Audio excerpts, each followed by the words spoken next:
tá carregando aqui, agora começou para mim.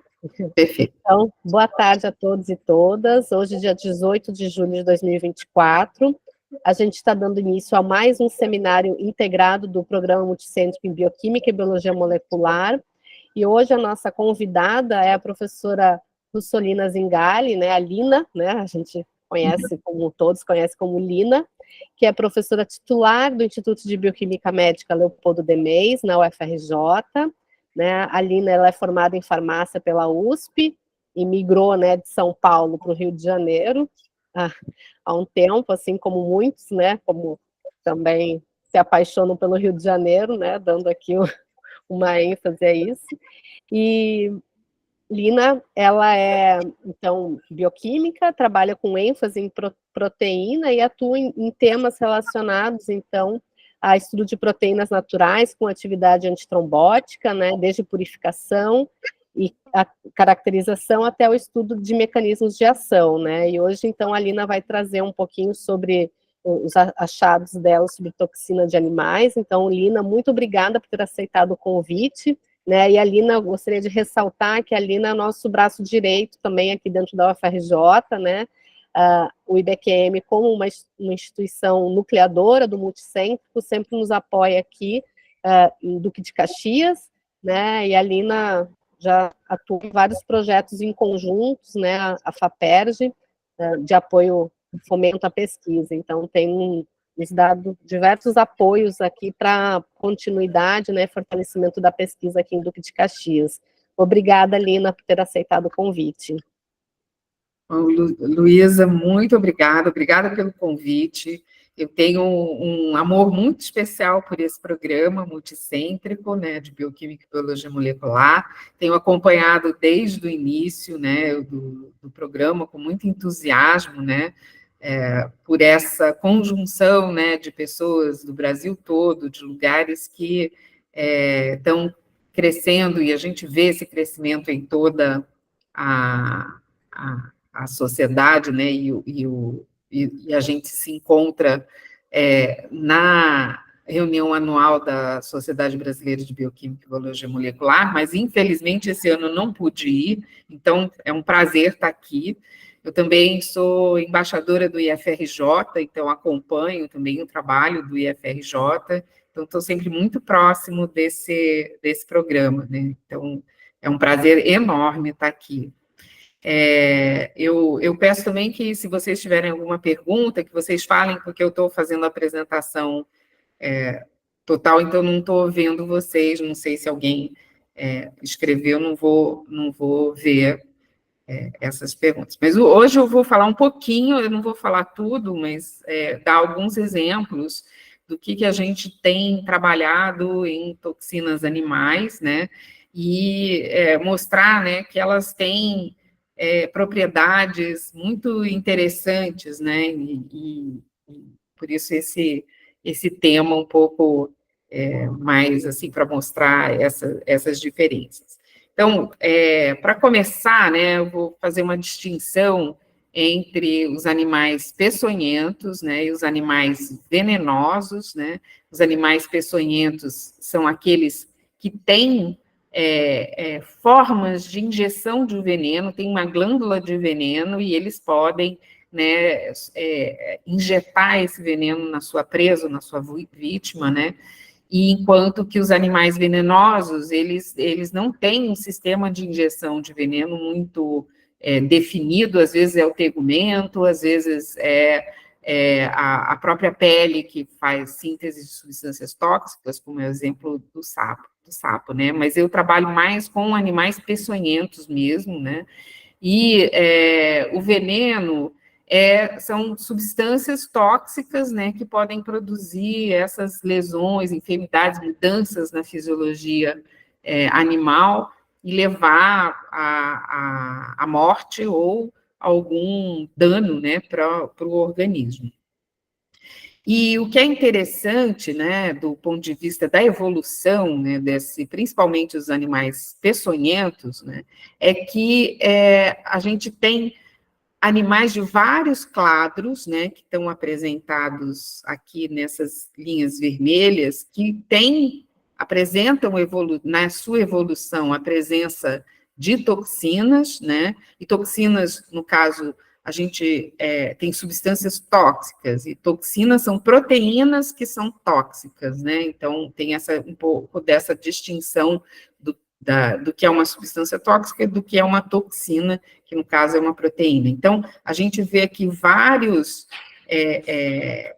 animais diferentes, em quadros diferentes, que evoluíram no sentido de apresentar, né, essa forma de poder ter um protetor, que é um veneno, que serve tanto para obter presas, como para sua defesa, né? Então, nesse caso. Uma coisa que é interessante, que a gente olha nesse quadro, né, que é uma convergência no recrutamento de determinados tipos de proteína que são usados por clados muito diferentes e que evoluíram a partir, eu vou mostrar um pouquinho esse tipo de evolução, mas eles evoluíram a partir de substâncias com atividade fisiológica e nesses quadros se tornaram substâncias tóxicas. Então, por exemplo, esse CAP, que é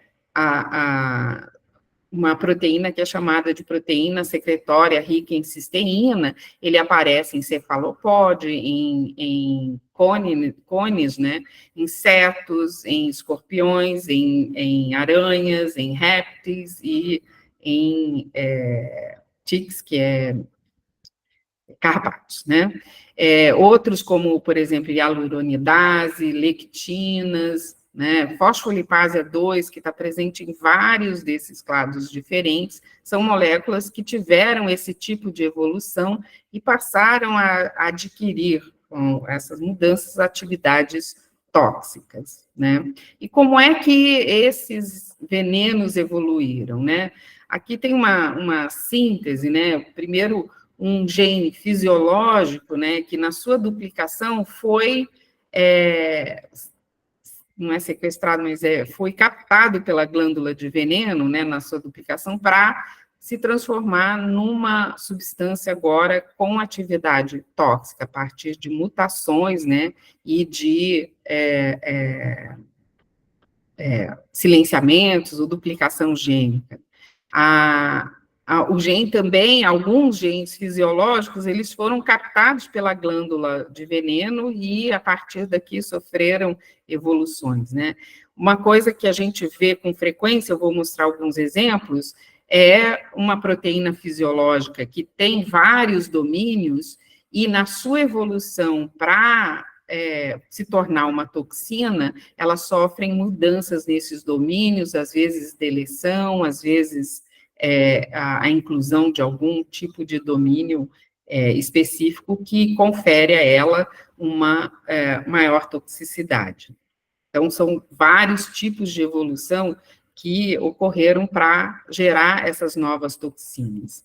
Então, de um modo geral, o que a gente tem? A gente tem moléculas ancestrais que não são tóxicas, né, que foram captadas pela glândula de veneno e sofreram diferentes evoluções, né, com aparecimento de domínios, aparecimento de mutações, e a gente vê que uma série de moléculas que apresentam, a gente fala de esqueletos semelhantes, né, elas evoluíram para se tornar toxinas, e elas acabam populando, né, a glândula de veneno com uma série de moléculas tóxicas, e a evolução entre, depois dessa captação pela glândula de veneno, o que tem se mostrado é que essas moléculas sofrem um processo de evolução acelerada, né, gerando várias novas moléculas ao longo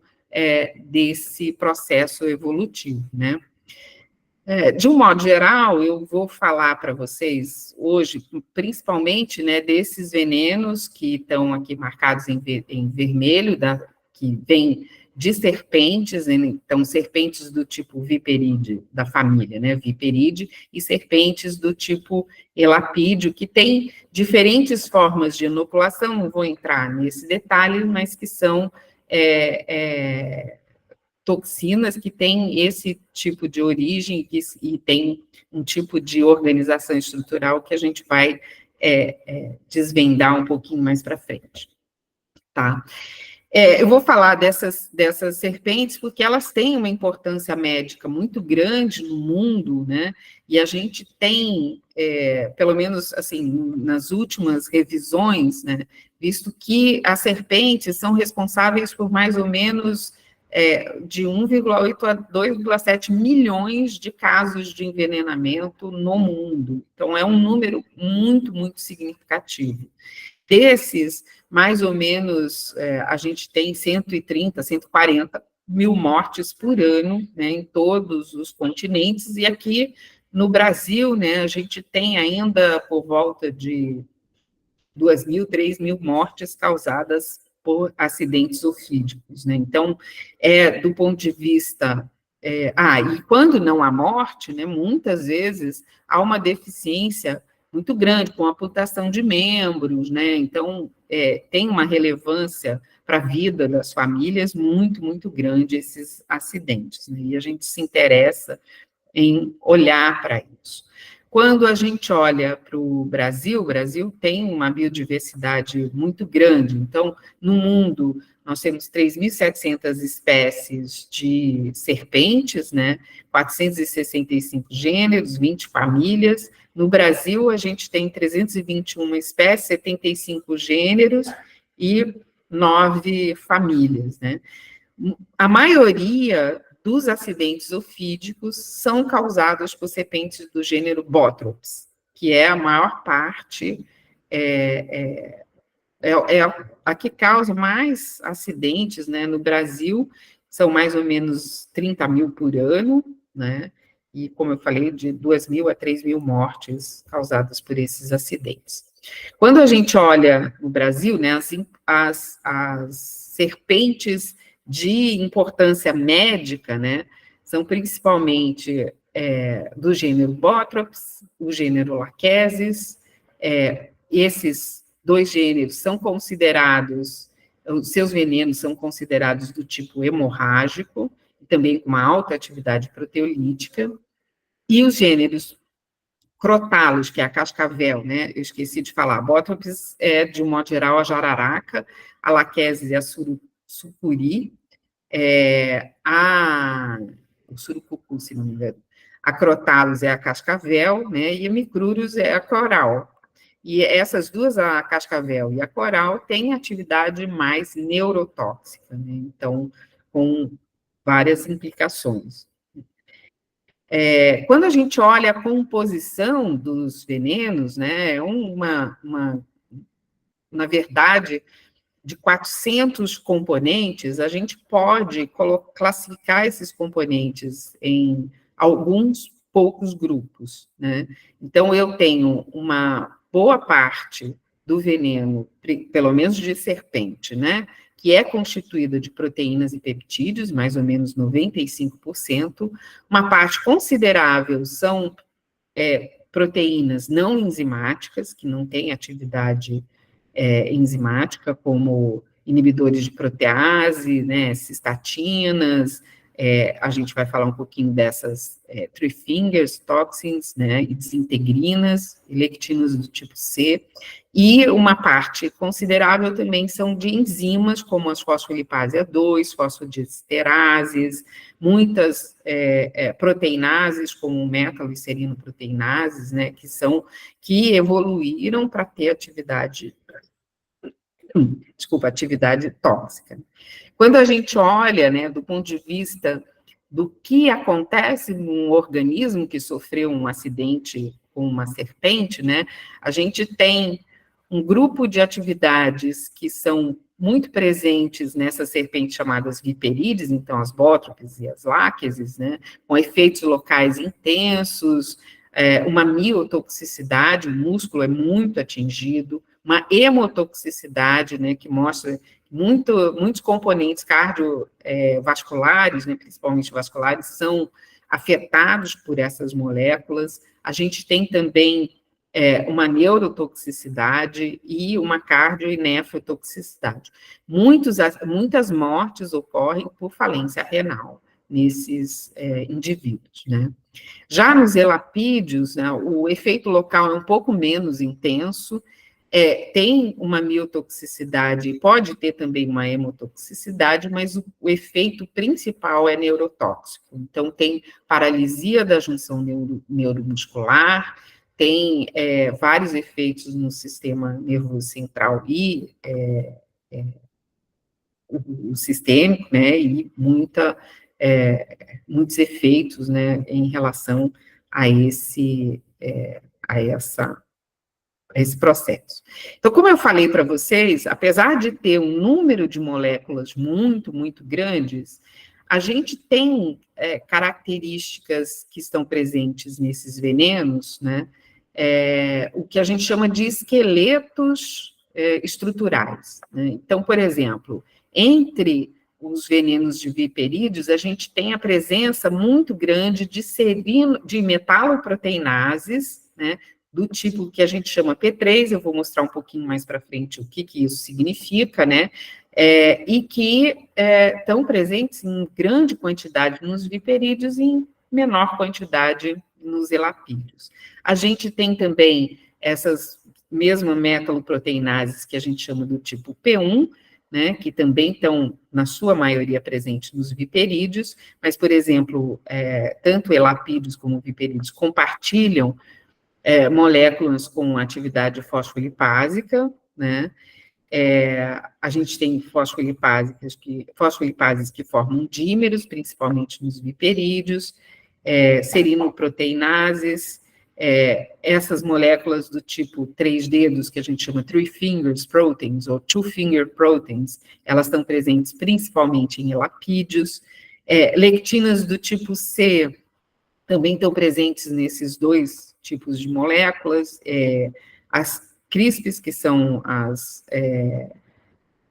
proteínas ricas em cisteína, L-aminoxidases e biotoxinas também, né? Então, a gente vê que, na verdade, a evolução se deu a partir de grupos de estruturas moleculares específicas que geraram várias moléculas, e a gente vai mostrar um pouquinho disso para vocês. Então, como é que a gente estuda, né, os seus venenos e os seus componentes, né? A gente pode estudar de forma global, que é uma coisa que surgiu, né, com a vinda da genômica e da transcriptômica e da proteômica, olhar o conteúdo todo desse veneno para entender que tipo de componentes que estão presentes. Ou da forma clássica, que é através de purificação, caracterização, também expressão dessas moléculas para entender o seu mecanismo de ação de forma mais precisa, né, e mais concentrada em poucas moléculas. Então, só para falar de como que a gente tem trabalhado no nosso laboratório, né, nosso laboratório é o Laboratório de Hemostases e Venenos, do Instituto de Bioquímica Médica Leopoldo de Mendes. Então, nossos objetivos são trabalhar nesse estudo sistemático, a gente faz transcriptômica e faz proteômica do veneno de serpentes brasileiras, né, e também tenta entender se essas diferenças no conteúdo de proteínas do veneno têm influência, né, em como elas são neutralizadas pelos antissoros, que é importante que a gente tenha antissoro que seja eficaz na hora de neutralizar esses venenos. Então, muitos processos de formação de produção de antissoros vêm de estudos muito antigos, então a gente às vezes precisa aprimorar esses estudos para poder ter um antissoro com qualidade melhor, que neutralize de forma eficaz todas essas moléculas. A gente também tem trabalhos, que eu não vou falar aqui, mas que tem estudos para mostrar, tentar fazer antissoros melhores e mais eficazes para neutralizar os venenos. Mas é nosso interesse também encontrar novas moléculas de interesse biotecnológico, né? A gente foca em doenças cardiovasculares, mas o mundo leva a gente a estudar outras moléculas, né, e outras atividades, então a gente também está interessado em estudar principalmente as neurotoxinas, né. E uma coisa que eu não vou falar muito nessa apresentação, mas é o estudo de papel das microvesículas no envenenamento, e aí a gente faz estudos de um modo um pouco mais geral, estudando o envenenamento em si. A gente já descobriu que o veneno contém microvesículas, e a gente estudou, caracterizou essas microvesículas, mas o veneno também induz a formação de novas microvesículas ou de microvesículas que têm funções diferentes, né? Então, de um modo geral, né, o que a gente tem aqui no estudo do veneno, né, no nosso laboratório, a gente tem uma abordagem que está relacionada ao estudo dos acidentes e do diagnóstico e tratamento do envenenamento, mas a gente se interessa também em entender a questão biológica, né, como que esses venenos foram formados, como que eles são modificados, o que isso implica também no tratamento, e a abordagem biotecnológica, que é encontrar moléculas que sejam interessantes do ponto de vista para a gente avançar no tratamento, né. Agora não está mudando, não sei por quê. Ok. Então, de um modo geral, como é que a gente faz no laboratório? A gente estuda os animais peçonhentos, as suas glândulas fazendo transcriptoma, o seu veneno fazendo estudos de proteômia, estuda as moléculas de interesse, quando elas são interessantes, a gente faz clonagem e expressão, né, faz análise estrutural, faz a purificação dessas moléculas, estuda a atividade biológica e tenta verificar o quanto elas são aplicáveis ou quanto elas precisam ser modificadas e reduzidas para que a gente possa usar essas moléculas em aplicações tanto para diagnóstico como para tratamento, né? Mas a gente também estuda os venenos, as suas microvesículas, com análise estrutural e proteômica das vesículas, ou o efeito do veneno sobre tecidos, tentando entender como que o veneno muda, né, a formação de microvesículas e como que essas microvesículas estão implicadas no envenenamento.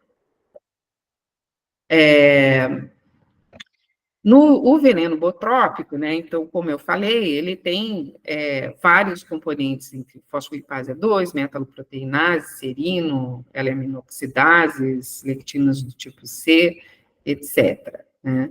Esses componentes principais, os que estão presentes em maior quantidade, né, fosfolipase, metaloproteinase, serina e L-aminoxidase, eles estão relacionados com danos sistêmicos e com manifestações locais, né, então, como necrose, atividade miotóxica, paralisação vascular, atividade proteolítica, edematogênica, coagulopatia, né. O gênero Botrops tem mais ou menos umas 30 espécies, né? Dessas 30 espécies, 5 são utilizadas para a produção de antissoro, né? E o veneno que a gente mais estuda no laboratório é o veneno de Botrops jararaca, e ele está distribuído aqui na região sudeste e sul do país, que é a região de maior densidade populacional e, portanto, é a região em que ocorre o maior número de acidentes ofídicos no Brasil e com maior impacto, né? Mas a gente, estudando essa espécie, né, o que a gente viu através do trabalho de Graziotin et al., de alguns anos de 2006, né, ele verificou que as espécies do sul eram geneticamente diferentes das espécies do sudeste. Então, tinham coisas que mostravam que havia uma diferença genética não suficiente para caracterizar como uma outra espécie, mas uma diferença importante, né, para a gente entender qual é a implicação dessas mudanças genéticas. E a nossa pergunta é, assim, o que essas diferenças genéticas, né, têm de impacto no veneno? Será que elas vão constituir algum tipo de modificação na produção do veneno?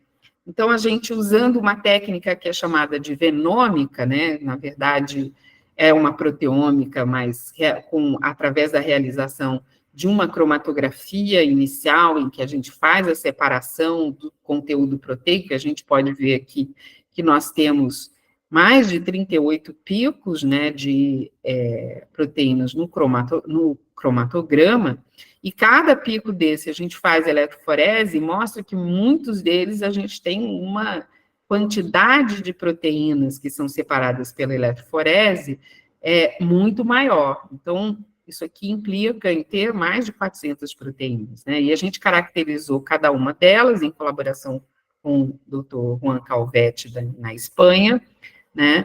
E o que a gente pode ver nesses cromatogramas, aqui o cromatograma da Bótrope jararaca do Sudeste, aqui o cromatograma da Bótrope jararaca do Sul, é a presença desse pico extra, né, um pico que não aparece na configuração do veneno da Bótrope jararaca do Sudeste, e que está presente na Bótrope jararaca do Sul.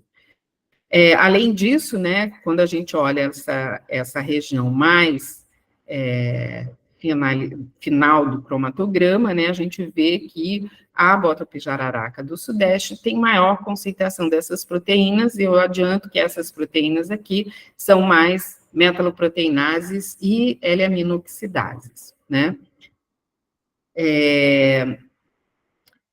Aqui, então, uma das coisas que nós fizemos foi identificar, né, a proteína que estava presente nesse pico 15 aqui, presente em Bótrope jararaca, e a proteína, na verdade, é uma molécula que está presente no veneno de Bótrope jararacuçu, e ela é 100% similar, o que para a gente, né, para os biólogos, né, eu não sou bióloga, mas para os biólogos, né, indica que tem algum tipo de interação entre essas duas espécies que pode ter transferência genética, né, e que está presente. Geralmente, a gente tem moléculas muito similares à Bótrops toxina em Bótrops noevide, em outras espécies, mas elas não são 100% idênticas, né, elas são bem similares. Então, isso pode indicar uma hibridização, que a gente precisa estudar melhor, mas que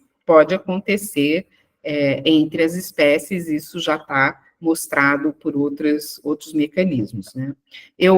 Acabou faltando um texto aqui, a gente mostra também que essa diferença na presença quantitativa das proteínas, né, de como elas estão colocadas em quantidades, são importantes para a mudança da atividade biológica desse veneno, mostrando, por exemplo, que o veneno de jararaca do Sudeste tem muito mais efeito miotóxico do que o efeito, proteolítico, do que o efeito da Bótrope jararaca do Sul, né? E isso pode ter implicações também na neutralização desse veneno, mas nós mostramos nesse trabalho que essas moléculas os dois venenos são neutralizados da mesma forma pelo soro antibotrópico produzido no Brasil, querendo dizer que a gente pode usar esse soro sem problema, né, para a neutralização da atividade desse veneno num envenenamento pelas duas espécies, ou pelas duas, no caso, pela mesma espécie em regiões diferentes, né. Um outro achado desse trabalho, né, está relacionado à comparação entre o transcriptoma e proteoma. Então, quando a gente olha aqui em A e B, nós temos o transcriptoma tanto das serpentes do Sudeste em A, como do Sul em B. Tá? E a gente vê que a distribuição de moléculas é muito parecida entre essas duas espécies, né? Mas entre essas espécies da mesma região. Quando a gente olha C e D, que é a análise proteômica, a gente já vê uma distribuição bem diferente das proteínas, né?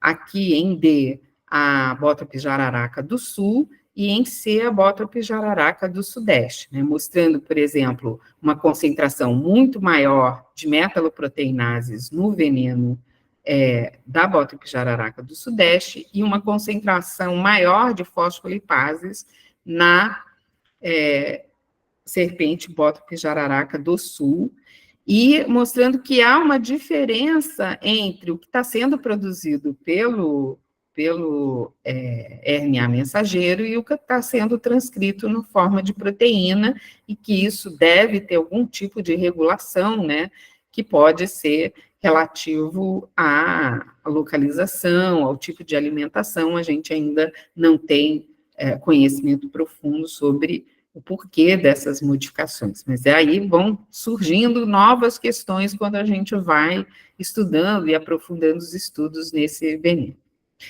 Agora, eu vou falar um pouquinho mais de algumas moléculas que a gente tem estudado em nosso laboratório, né? Eu vou começar falando das enzimas e não enzimas, né? As metaloproteinases e desintegrinas, que a gente tem estudado no laboratório, dando um pouco mais de ênfase nas desintegrinas, tá? Então, quando a gente olha, né, metaloproteinases, a gente vê que elas estão implicadas numa série de efeitos tóxicos, né, que vão desde efeitos locais, efeitos miotóxicos e efeitos hemotóxicos, como inibição de coagulação, ativação de agregação plaquetária, inibição da agregação plaquetária. Isso é uma outra característica do veneno, né, que tem efeitos contraditórios, né, moléculas que fazem coisas contraditórias, né? E olhando um pouco mais de perto essas moléculas, as metaloproteinases e as desintegrinas, né? O que a gente vê é que as metaloproteinases, elas têm origem a partir de moléculas fisiológicas que são chamadas de ADAM, que é Adesintegrin and Metalloproteinase Protein, ou Adesintegrin and Metalloproteinase Thrombospondin Segment, né? Então, elas têm esse tipo de organização, essas moléculas fisiológicas, elas estão implicadas em várias situações fisiológicas, né? As ADAMs foram descobertas no processo de fertilização, tá?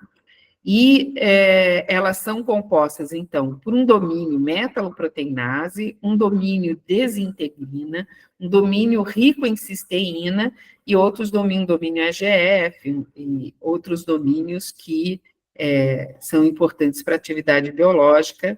As ADAS-TS, elas têm dois domínios trombospondina, que são importantes para a atividade biológica. Na evolução, então, quando elas foram recrutadas para a glândula de veneno, elas perderam alguns domínios e elas são expressas no veneno como a gente chama de P3, porque elas têm 3 domínios, um domínio metaloproteinase, o domínio desintegrina e o domínio rico em cisteína conservados, né?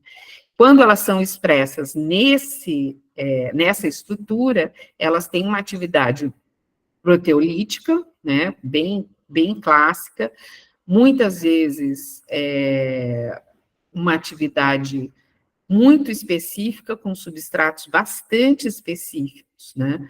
Mas, na evolução, elas foram ganhando stop codons e perdendo alguns domínios. Então, a partir dessa metaloproteinase P3, a gente tem evolução que perde o domínio rico em cisteína e forma essa outra molécula que é chamada de P2, né, que tem 2 domínios, domínio metaloproteinase e domínio desintegrina. De forma interessante, né, houve uma modificação também estrutural, pontual, né, que modificou um domínio e acrescentou nessa molécula um domínio, um tripeptídeo chamado de RGD, arginina glicina aspartico, que está presente nesse domínio. E outra coisa interessante é que no veneno a gente raramente encontra essa molécula expressa nessa forma de P2, o que a gente encontra é somente o domínio desintegrina, que vai formar as desintegrinas que a gente encontra no veneno. A partir do processo de evolução também, a gente encontra em algumas serpentes, principalmente asiáticas, a perda do domínio metaloproteinase também, no gen, né, e somente a expressão do domínio desintegrina. Mas nas serpentes do Brasil, né, que a gente tem estudado, todas têm esse domínio metaloproteinase desintegrina. E outra evolução foi o aparecimento da metaloproteinase somente com domínio catalítico, porque 2 stop códons foram incorporados e perdeu-se o domínio desintegrina. Essa molécula é chamada de P1, ela tem uma atividade catalítica bastante proeminente e algumas delas bastante que atuam sobre diversas moléculas, não tem uma atividade muito direcionada, né? Então, essas moléculas aqui, as desintegrinas, né, sempre foi um alvo de estudo do nosso laboratório, e o que essas moléculas fazem é interagir com receptores chamados de integrina, né? Essas moléculas têm, como eu falei, essa sequência tripeptídica, né, presente na sequência que é chamada de arginina, glicina e aspartico, algumas delas. Essas que têm essa sequência atuam especialmente sobre desintegrinas do tipo alfa-2b beta-3, alfa-v beta-3, principalmente a beta-3, alfa-4 beta-1 e principalmente essas. Outras tiveram substituição nessa região por uma sequência chamada de KTS, e aí vão atuar sobre outras integrinas, assim como a sequência MLD e a sequência SED, que, na verdade, a SED é lá da metaloproteinase do tipo P3, mas a gente tem também peptídeos gerados por essa molécula. Então, elas vão atuar sobre integrinas diferentes. Nosso interesse, ele se voltou para os estudos da RGD, especialmente na interação com alfa-2b beta-3 e alfa-v beta-3.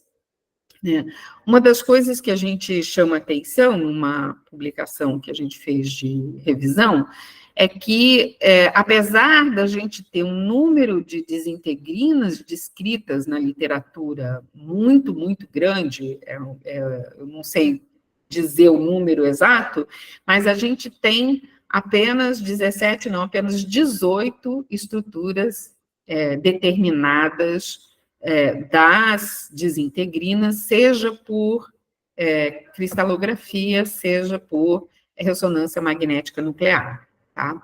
A primeira desintegrina foi descrita em 1987, né, e é interessante que ela foi identificada, copurificada na verdade, como um contaminante, uma fosfolipase 2, e depois disso, rapidamente se teve a estrutura da equistatina, né, e a estrutura de outras moléculas que estão descritas aqui. Depois a gente pode ver, uma das últimas foi a estrutura da jarastatina, que é uma das moléculas que a gente tem trabalhado.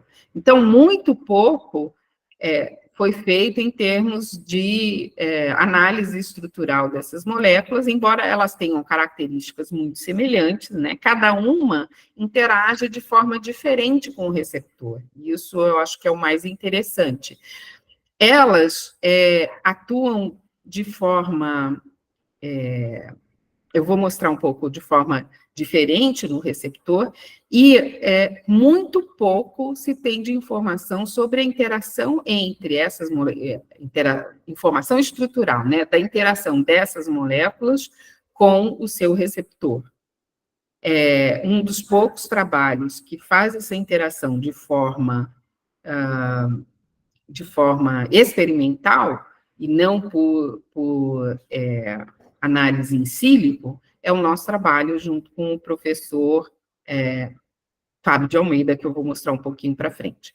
Mas só voltando aqui, a equistatina, né, e uma outra molécula chamada barburina, que não foi publicada a sua estrutura, mas ela foi estudada, né, geraram duas moléculas que estão no mercado até hoje, né, que é o tirofiban, que veio da equistatina, e o ebitifibatide, que veio da barburina. E essas duas moléculas foram muito utilizadas clinicamente, mas a gente teve uma série de efeitos colaterais, né? E esses efeitos colaterais, eles vieram por causa do mecanismo de ação dessas moléculas. Então, uma das coisas que é importante ressaltar, principalmente em relação à integrina, que está presente nas plaquetas, que é alfa-2b beta-3, elas têm, na verdade, isso acontece com todas as integrinas, elas têm uma forma de ativação que muda a estrutura, elas são formadas por cadeia alfa e cadeia beta, né, e ocorre uma mudança estrutural bastante significativa quando elas estão ativadas, né. Quando a gente coloca tanto o tirofiban quanto o ebitifatide na estrutura, ela se liga com a integrina, que a gente chama na sua forma inativa, tá? Mas ela pode induzir a ativação desse receptor. Enquanto ela permanece ligada nesse receptor, a gente tem um efeito inibitório. No entanto, essa ligação é reversível, então, quando diminui a concentração e ela se desloca dessa ligação, um ligante, agora, que ativa, né, o receptor, se liga ao receptor e leva a uma ativação da plaqueta, né, que é importante na resposta plaquetária, e isso leva a um aumento de sangramento e também a uma trombocitopenia. Então, são efeitos colaterais que resultam da presença desse tipo de inibidor. A literatura mostra, no entanto, que a gente tem outros tipos de desintegrina, e aqui eu estou mostrando duas de trimerosuros, agora esqueci o nome desse, de que serpente que veio, mas aqui o que está mostrando esse dado, né? Quando eu coloco ebitifatide e um anticorpo específico, né, que é esse anticorpo que vai ligar a forma ativa da molécula, eu tenho uma ativação da plaqueta que leva a uma agregação plaquetária que a gente vê por essa mudança no perfil da plaqueta, né, quando ela está em repouso para quando ela está ativa. Se a gente faz isso com uma desintegrina que é conhecida, que é a rodostomina, a gente vê esse mesmo tipo de padrão. Quando a gente vê com uma desintegrina de trimerosuros, que é chamada TMV2, ela também tem esse tipo de padrão. Mas se a gente pega uma outra desintegrina, que é isolada dessa mesma serpente, a gente já não vê esse tipo de ativação. E aí o modelo proposto, né, pelos autores para esse processo é a ligação em outra região que impede que haja ativação do receptor, ou seja, impede que ele mude da sua forma inativa para a sua forma ativa, e, portanto, não há mais condições de ligar o anticorpo e não há ativação desse processo. Então, portanto, ainda é bastante interessante a gente continuar estudando as desintegrinas e seu mecanismo de ação.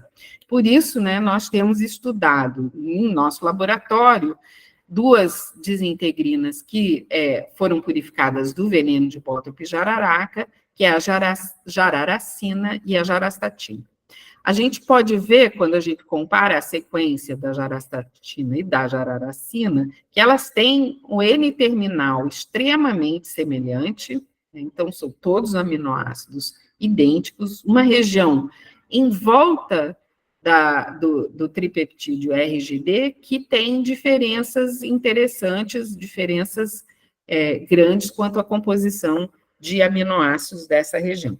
E, de fato, elas têm atividade que são diferentes. Então, a jararacina, ela tem a capacidade de inibir, né, a interação entre plaqueta e fibronectina, que usa o receptor alfa-2b beta-3, mas a jarastatina é mais potente nessa atividade do que a jararacina, mostrando que tem diferenças de como elas interagem com o seu receptor, né? E, de fato, quando a gente vê a atividade, né, eu vejo que aqui sempre enquadrados a jarastatina, a jararacina, e em círculos a jarastatina. Em A é ativação de plaquetas por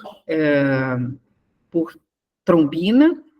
Então, eu vejo que a jararacina é mais potente em inibir esse indutor, né, essa agregação plaquetária, enquanto aqui em B a gente vê a inibição da ativação pelo colágeno, e também a jararacina é mais potente em inibir essa agregação. E, de fato, isso indica o quê? Que a jararacina tem maior atividade sobre o receptor alfa-2b beta-3, que é o receptor plaquetário. Então, nós fomos avaliar se ela era capaz de inibir a formação de trombos, e a gente viu isso através da oclusão de vasos, né? Então, quando a gente induz a oclusão de vasos, isso ocorre em mais ou menos 10 minutos, e quando a gente trata o animal com jararacina, né, a gente pode mais do que dobrar esse tempo, quadruplicar esse tempo, né, quando a gente aplica 5 miligramas por quilo, e isso é um efeito um pouco menor do que a heparina, mas é um efeito bastante importante, mostrando que ela poderia ser utilizada, não na forma que ela está, mas que é um candidato a ser utilizado como uma droga antitrombótica. A gente mostra também que a jarastatina, que agora ela inibe a migração de células endoteliais, né? Então, numa quantidade, num efeito bastante importante, e isso mostra que ela tem uma atividade sobre o receptor alfa-2b beta-3, sobre o receptor alfa-v beta-3. E isso, por isso, né, a gente tem estudado a interação dessas moléculas entre a jarastatina e a jararacina com alfa-v beta-3 e com alfa-2b beta-3. Em colaboração com o doutor Fábio de Almeida e a doutora Aliana Vasconcelos, né, e o meu aluno de doutorado, doutor Jorge, a gente conseguiu estabelecer a estrutura tanto da jarastatina quanto da jararacina, a jararacina em azul e a jarastatina em rosa. E a gente mostra que tem algumas diferenças aqui na região. Eu já sabia. Não, porque ele quer que mas eu falei que tu podia dar. Alguém quer Fernanda, você pode desligar seu microfone? Fernanda, isso. Desculpe, Lina.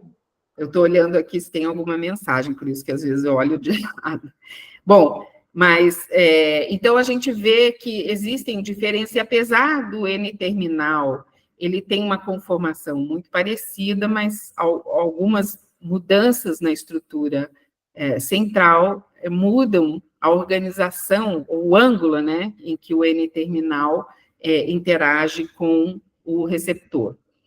E aí, tanto a Ariana quanto o Fábio, né, mostraram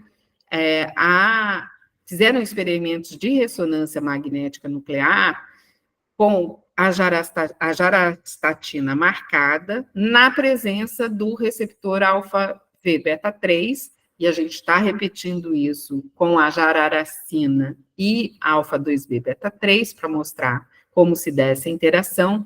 E uma das coisas que a gente mostra é que essa interação, praticamente toda molécula participa da interação com o receptor alfa-2b beta-3. Aqui, eu não sei se vocês conseguem ver, em cinza é o receptor, a cadeia alfa, e em azul a cadeia beta. Então, aqui em rosa, a gente tem a desintegrina interagindo com as duas porções do receptor, né? Aqui a gente pode ver em outra imagem, né? Todos esses pontos que estão em azul, essas regiões, né, que estão em azul, são regiões que a gente mostrou por ressonância magnética nuclear que interagem com o receptor, porque há mudanças na rotação das moléculas, dos átomos, né, nessa região, quando a gente faz essa interação com o receptor. E através também de modelagem, aqui modelagem molecular e estudos de dinâmica, agora sabendo qual a região que interage com o receptor, a gente fez a análise e aí a gente mostra aqui para vocês, né? Aqui o receptor está no seu formato inativo, né? Quando há esse movimento, a formação de uma ponte salina, que a gente acredita, ainda temos que mostrar, mas que a gente acredita que possa estabilizar essa forma inativa do receptor e, portanto, impedir a ativação do receptor, que é um ponto importante para a gente não ter os efeitos colaterais que são vistos com outras desintegrinas, né? Ainda temos que provar isso, mas estamos caminhando nesse sentido.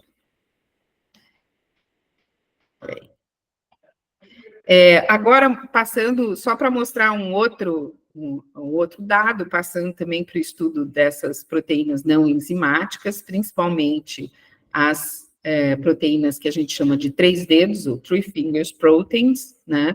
Essas proteínas são pequenas proteínas, tem mais ou menos entre 6.000 e 7.000 Daltons cada uma, são formadas também por um grande número de pontes de sulfeto, entre 4 e 5 pontes de sulfeto, e elas formam essa estrutura, por isso que ela é chamada de 3 dedos, que está mostrado aqui que são 3 alças, né, que vêm de um corpo proteico que é ligado, que é mantido, né, por várias pontes de sulfeto, né? E a gente pode ver que a gente tem vários tipos diferentes, né, dessas trifílias.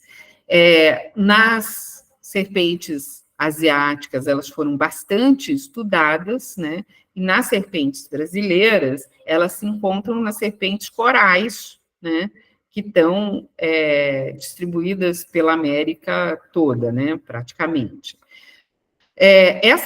Esses venenos de corais, eles têm tanto as moléculas trifín, tem várias moléculas, né, não só essas, mas principalmente eles têm moléculas do tipo trifíngues e do tipo fosfolipase 2, as duas atuando como neurotoxinas.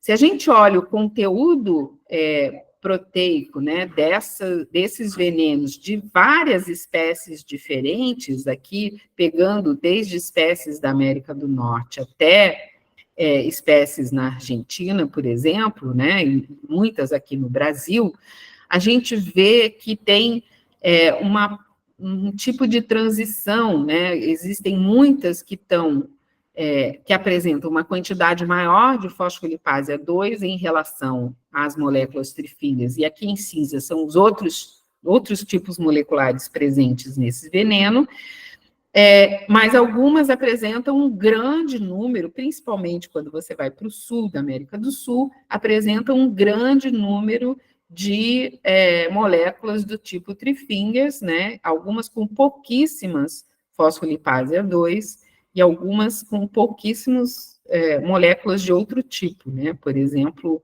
algumas nem têm fosfolipase 2. Então, isso é intrigante. Além disso, né, esse número de three fingers implica em ter uma quantidade muito grande de sequências diferentes. Então, nós analisamos, né, junto com o grupo do Dr. Márcio Almeida, né, como que a gente poderia organizar estruturalmente, né, essas moléculas, e a gente pegou tudo o que estava publicado de sequência em bancos de dados, né, de sequências de Three Fingers em micruros do Brasil, né, principalmente da América do Sul, fizemos o alinhamento e conseguimos mostrar a existência de pelo menos 9 grupos diferentes, de diferentes estruturas, né, que estão organizadas nesses arranjos estruturais que implicam em atividades biológicas diferentes, né? Então, por exemplo, o grupo 1 e o grupo 2, elas são, pelas características estruturais, né, pela quantidade, eu não trouxe todos os elementos aqui, mas pela distribuição dos aminoácidos, os tipos de aminoácidos presentes, a gente pode dizer que elas têm características de alfa-neurotoxinas, que são toxinas que atuam sobre os receptores do tipo receptores de acetilcolina, né? Então, elas se juntam, ligam receptores de acetilcolina e impedem a atividade sobre esses receptores. Outros grupos, como o grupo, principalmente o grupo 8, por exemplo, essas moléculas se mostraram moléculas que atuam sobre receptores, canais do tipo ASICs, que são canais ativados por ácido, né? Então, também são inibidores desses canais. Alguns são inibidores de canais de potássio, outros são inibidores de canal de cálcio. Então, a diversidade de atividade biológica presente nesses grupos é muito grande. A gente tem trabalhado para entender que tipo de atividade que essas moléculas têm, né? A gente começou, né, estudando os venenos brutos dessas serpentes, que tem tanto de algumas dessas serpentes, não de todas, porque são muitas, são venenos muito difíceis de conseguir, porque essas serpentes são menores, são pequenas, são de difíceis de manipulação, então é difícil de conseguir os venenos dessas serpentes. Mas a gente tem, então, pelo menos 5 serpentes que a gente estudou, e a gente estudou, junto com o doutor Jan Tittinger, da Universidade de Leuven, alguns receptores, a atividade desses venenos sobre alguns receptores. Então, por exemplo, os receptores de acetilcolina do tipo muscular, né, e a gente vê, por exemplo, nesses venenos, que eles têm atividade inibitória sobre esse receptor, e que essa atividade é diferente de veneno para veneno. Então, a gente pode ver, por exemplo, Altirostres, Carvalhói e Decoratus inibem praticamente 100% a atividade desse canal, né? Enquanto Frontalis e Coralinos, você tem uma recuperação do receptor ao longo do tempo por essa atividade. Quando a gente olha os canais, os receptores de acetilcolina do tipo neuronal, a gente já vê alguma atividade diferente. Então, Altirostres e Frontalis são capazes de inibir esse receptor, enquanto Coralinos e Carvalhói um pouco menos. Principalmente Coralinos, quase nada, mostrando que tem uma diversidade de atividade sobre esses receptores. A mesma coisa em receptores GABAérgicos, a gente tem a inibição por Altirostres e Coralinos e nenhum tipo de efeito sobre Frontalis e Carvalhói.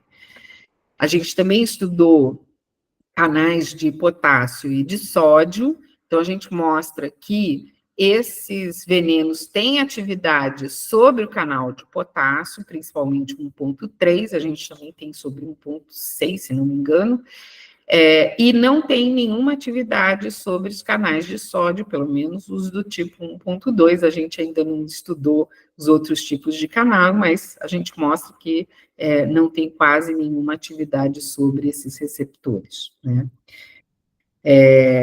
Não sei como é que eu estou em relação ao tempo, mas... Oi? Se puder finalizar ali em 5 minutos. Estou no final, Então, o que eu estou mostrando para vocês, né, do ponto de vista biotecnológico, a gente tem estudado vários tipos de moléculas, uma delas eu nem falei para vocês, que é a botrojaracina, mas a gente tem estudado as desintegrinas e trifíngues, ampliando, né, para outras moléculas, para o estudo. A gente tem as desintegrinas, eu não falei, a gente expressa essas moléculas, as trifíngues a gente está suando aqui para expressar, elas são moléculas difíceis de expressar, mas a gente está tentando, né? Do ponto de vista da biologia, a gente pode identificar padrões usando o veneno, né? Eu também não mostrei aqui, mas a gente mostra que tem também, por exemplo, laquesis, a surucucu, os venenos são muito parecidos, apesar da gente mostrar diferenças genéticas. Então, nenhum animal evolui do mesmo jeito que o outro, isso é muito interessante. Mas a gente mostra a identificação de padrões, né, que podem ajudar a entender a dispersão biológica dessas espécies, também a hibridização entre as espécies, e pode ajudar a entender um pouco mais a biologia desses venenos. E no tratamento, aqui eu não mostrei muito para vocês, mas a gente tem desenvolvido novas metodologias para a obtenção de soro hiperimune, né, identificando as moléculas que são neutralizadas pelo antissoro e tentando melhorar essa neutralização. Acho que é isso, assim, os trabalhos aqui é o meu grupo, né, os trabalhos que eu mostrei aqui para vocês são principalmente do Jorge, da Jéssica e da Larissa, todos terminaram já seu doutorado e já estão caminhando para outras atividades, né? O Vitor também tem dados do Vitor, que já saiu do laboratório, e o grupo que trabalha com outras coisas. Eu agradeço também a todos os meus alunos, estão aqui, colaboradores, o Fábio, a Ariana, o pessoal do Vital Brasil, que tem sido essencial para o trabalho, né? O doutor Ian Titiga, a Jéssica aqui o Jorge, que vocês viram, e o grupo todo que trabalha comigo há muitos anos. Eu nunca deixo de agradecer aos meus orientadores, são eternos mestres, Jorge e Célia, doutor Cassambon, que foi muito importante no estudo da botrojaracina, que eu não mostrei para vocês, junto com a Martine Jean-Louis, e os inspiradores, porque doutor Leopoldo Demês, Carlos Chagas Filho, aqui o Fernando Batuba, professor Adalberto Vieira, que está pequenininho, o Vital Brasil, que são inspiradores para a gente continuar nessa luta, e, claro, as agências de fomento, que ajudam a gente a continuar os nossos trabalhos, e a última mensagem da Universidade Darcy Ribeiro, que é a universidade necessária, né? A universidade precisa ser o motor do desenvolvimento, e é isso que eu trago para vocês. Muito obrigada. Vou parar, então, a apresentação. Parabéns, Lina. Foi muito bacana. Espera aí, deixa eu parar. Vocês me ouvem bem? Parar a apresentação. Pronto. Sim, Luísa, estamos ouvindo. Tá, que eu estou com alguns problemas técnicos aqui, talvez eu tenha que fechar o meu microfone, mas eu vou tentar conduzir aqui a discussão. Então, tem algumas perguntas já no chat. A última aqui, eu vou começar pela última, da Marina, né, perguntando se vocês notaram diferenças entre porções de proteínas entre machos e fêmeas, ou de acordo com a idade das espécies, né? Isso está muito bem mostrado, né? Não só pelo nosso grupo, mas por vários grupos, né? Que tem, primeiro, diferença ontogenética, então, o veneno dos animais. Isso depende da espécie. Tem espécie que tem mudança ontogenética e tem espécie que não tem mudança ontogenética, né? Então, jararaca tem mudança ontogenética, a gente mostrou, os mais novos produzem um veneno que é um pouco diferente. Ele não é diferente em termos dos tipos proteicos, mas ele é diferente em termos das quantidades de proteínas que são produzidas. No macho e fêmea também tem diferença, mas quando você olha a população, assim, é muito difícil de dizer o macho é assim e a fêmea é assim. É um pouco difícil da gente dizer, a gente percebe essas diferenças gente mostra, mas não tem como eu caracterizar qual é como é o veneno do macho, como é o veneno da fêmea, pelo menos eu nunca consegui mostrar no trabalho que a gente fez e com os venenos que a gente estuda, né? Então, tem diferença, sim, quando a gente olha individualmente, mas não dá para botar uma característica muito clara, assim é o macho, assim é a fêmea, né? Porque tem muita diferença individual também dos venenos, acho que isso é uma das questões, né? Exatamente isso que eu fiquei curiosa, né? Porque, na verdade, eu já tenho acompanhado outras oportunidades aqui, né? A sua palestra, né? Porque a quantidade de veneno que se é retirado deve ser muito pequena, né? E para ter os estudos assim de caracterização, deve ter uma grande, né, variabilidade entre indivíduos, né? Isso. Então, para vocês Aí, conseguirem assim, fazer, né? Depende da pergunta, a gente vai estudar ou veneno individual ou o pool de venenos, dependendo do que a gente quer saber. O primeiro estudo é sempre com pool de venenos, para a gente ter uma ideia geral, né, do que está acontecendo, de que tipos moleculares estão presentes, como que é a distribuição quantitativa, e geralmente depois a gente passa para estudos individuais, aí separando em regiões, separando em machos e fêmeas. Às vezes, a grande dificuldade de entender esse padrão é você ter um número de indivíduos, né, que a gente possa ter um estudo quantitativo para ter uma estatística boa, né? Então, isso que dificulta, né, esse tipo de abordagem. E quanto à quantidade, eu acho que depende da serpente. Tem serpente que dá veneno à vontade, assim, uma quantidade muito boa, dá para estudar bastante, como jararacuçu dá bastante veneno, laqueses dá bastante veneno, mas aí laqueses a gente tem menos serpentes, é mais difícil da gente conseguir a serpente. Micruros é muito difícil, as corais, é muito difícil, porque elas são muito pequenas, né? Mesmo as maiores, elas têm uma dentição diferente, então é difícil de tirar o veneno, mas assim, a colaboração com o Instituto Vital Brasil é fundamental para a gente ter esse olhar. Então, quando a gente tem muita dificuldade de ter o veneno, a gente estuda o veneno global, não faz esses estudos de veneno individual, né? Que é mais difícil. Entendi. A Marina colocou mais uma pergunta aqui, se essa variabilidade de porções proteicas dentro de cada veneno poderia ser uma adaptação direcionada pelas necessidades na natureza, né, como maior agressividade ou necessidade alimentar de fêmeas para reprodução. O que os estudos gerais têm mostrado, assim, de vários grupos, né, não só do nosso, mas de vários grupos, é que essa variação do veneno, fora a ontogenética, mas pelo menos eu não vi nenhum trabalho também, não, no nosso laboratório a gente não tem estudo sobre isso, mas a gente não vê uma variação do veneno, por exemplo, quando você muda a alimentação da serpente.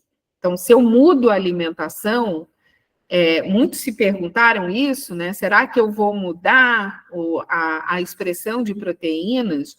Até agora, eu não vi nenhum trabalho que mostre isso. O que tem se mostrado é que essas mudanças, elas são muito mais relacionadas à evolução, ou seja, ao ambiente que a serpente cresceu ao longo de um período bastante grande de evolução, né? Então, tem um trabalho muito bonito que mostra como que as crotalos evoluíram na região de deserto do México, ali entre México e Estados Unidos, e eles mostram que a melhor correlação é com tempos pré-glaciais. Então, eles mostram que houve divisão das serpentes em tempos pré-glaciais, aí elas evoluíram, e isso está correlacionado com as diferenças que eles veem no veneno, né? Então, isso parece que tem se mostrado uma coisa relevante. Fora as ontogenéticas, que isso também está muito bem mostrado, que filhote e adulto têm venenos diferentes, né? Agora, sobre a reprodução, também, não sei, uma das coisas que a gente tem se perguntado é as serpentes, elas têm muita infecção por bactérias, por carrapatos, então, a gente tem se perguntado se isso pode mudar o veneno, mas a gente ainda não começou esse estudo, mas é uma coisa que a gente quer entender, como que as infecções, né, vão... E isso tem implicação nos acidentes, né, porque tem muito acidente que acaba tendo uma um crescimento bacteriano, né, uma co-infecção muito importante, tem que estar relacionado com as bactérias que estão na boca da serpente, né, que vão infectar os locais. Ok. Em relação agora, vocês estão tentando fazer também a síntese, né, de peptídeos e se baseando e aí vocês já tem alguma coisa sintetizada? Como que vocês estão nessa etapa, assim? Porque deve ser um grande desafio também conseguir gerar isso, né, para reproduzir um pouco desse efeito. Então, as moléculas de veneno são moléculas que têm uma quantidade muito grande de ponte de sulfeto. Elas são muito, muito ricas em pontes de sulfeto.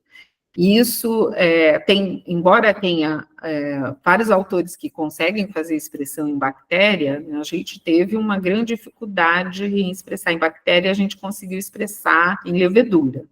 Então, as desintegrinas a gente está expressando em levedura.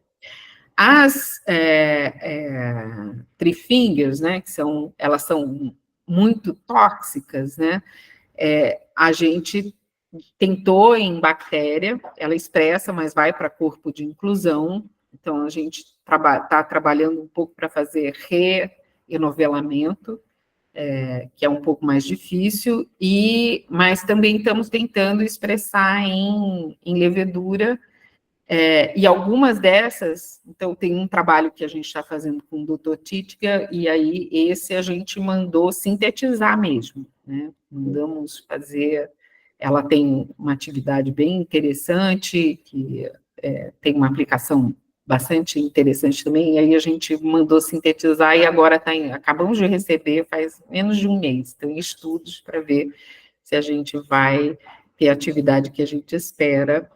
Essa a gente não pode falar muito. Imagino, né? Porque aí envolve também patente e tudo mais, né? Eu acho que tem uma grande implicação biotecnológica, né? Um potencial grande aí de desenvolvimento. Muito bacana essa parte, né? Eu queria ver se tem mais alguma pergunta, se alguém quiser levantar a mão, abrir o microfone para fazer perguntas. Estou tentando localizar alguma mais no chat passada, mas isso aqui não. O soro antiofídico, ele, com essa diferença, né, de composição, por exemplo, a Botrops, vocês viram que tem diferenças regionais. O soro antiofídico, ele é meio padrão, não tem nenhuma modulação de acordo com a região, assim, de composição, alguma alteração. Ele é meio padrão por espécie. Isso. A gente, quer dizer, no Brasil, a gente tem alguns dados que o soro antiofídico, na região sudeste, nordeste, ele atende muito bem, ele é feito com 5 tipos diferentes, 5 espécies diferentes de veneno, ele atende muito bem a região sudeste, mas ele não atende bem a região norte, que tem uma outra espécie, que é Botrops atrox. Então, talvez isso merecesse ter... E agora os acidentes na região norte estão aumentando muito, né? Então, talvez merecesse alguma modificação. O que a gente tem hoje, que é complexo, né, é porque, assim, no desenvolvimento dos soros antiofídicos, a gente não tinha uma regulamentação tão rígida como a gente tem hoje.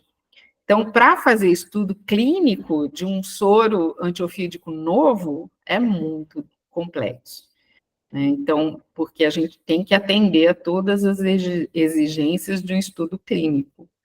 Então, assim, acho que a gente tem que debater um pouco sobre a segurança que já se conhece dos soros, então introduzir uma serpente a mais não vai fazer tanta diferença, né, enquanto o resultado que a gente tem para fazer um estudo clínico do porte que a gente faz com um medicamento novo, né?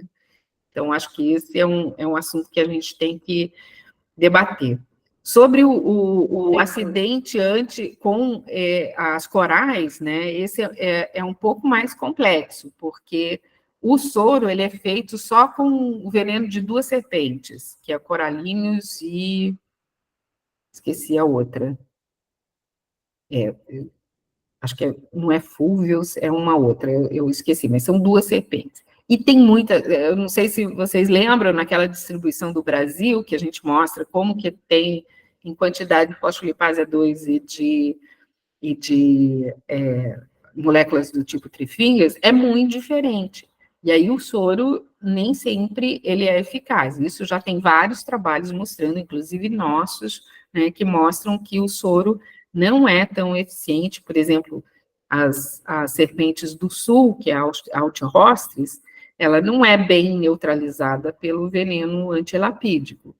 Então, precisaria ter um estudo fazendo alguma modificação na produção de veneno para melhorar essa eficácia. É uma das coisas que a gente está tentando estudar. A grande dificuldade é ter o veneno em quantidade para a gente fazer os estudos necessários, mas a gente já fez com Bótrops, Jararacuçu, mostrando algumas mudanças que a gente pode fazer no soro que melhora muito a resposta imune. Agora, a gente quer mostrar que isso acontece também com os venenos elapídicos, né? Interessantíssimo. Muito legal, Lina. Bom, se não tiver mais perguntas aqui, deixa eu ver aqui se tem mais no chat. A Juliane está ali, a Juliane tem colaboração com as microvesículas, acabei não falando, uma importantíssima colaboração com as microvesículas, nossa. Estou aqui, Lina. Oi, Ju. Não, rapidinho, eu não ia falar nada, não, deixei só um parabéns ali, parabéns aí, Lina, pelo trabalho, viu? Sempre muito especial te ouvir, viu? Obrigada, obrigada. Estou te devendo coisas em relação às microvesículas, né? Mas vou te mandar uma mensagem lá. Tá bom, tá bom. Bom, gente, a presença, que até o pessoal perguntou aqui no chat, ela é através do formulário que eu coloquei aqui, tinha que preencher lá, né, e depois a gente vai mandar instruções sobre a acreditação, porque esses seminários fazem parte de uma disciplina, Lina, e aí tem alguns alunos que perguntaram aqui no chat, mas a gente manda informações por e-mail depois para esclarecer para todo mundo, tá bom? Então, eu queria agradecer mais uma vez a presença da Lina aqui no nosso seminário. O próximo seminário é no dia 1º de agosto, 11 horas, tá? Então, a gente em breve manda novamente a divulgação. Obrigada a todos que estiveram presentes aqui e até em breve. Obrigada, eu também adorei estar com vocês. E um grande abraço para todos e todos os amigos morrendo de saudade de vocês. Tchau, Andréia. Abraço, Lina. Foi uma delícia te ouvir. Obrigada. Tchau, tchau, pessoal. Tchau, gente. Tchau, gente. Tchau, Lina. Obrigada. Tchau, obrigada, hein?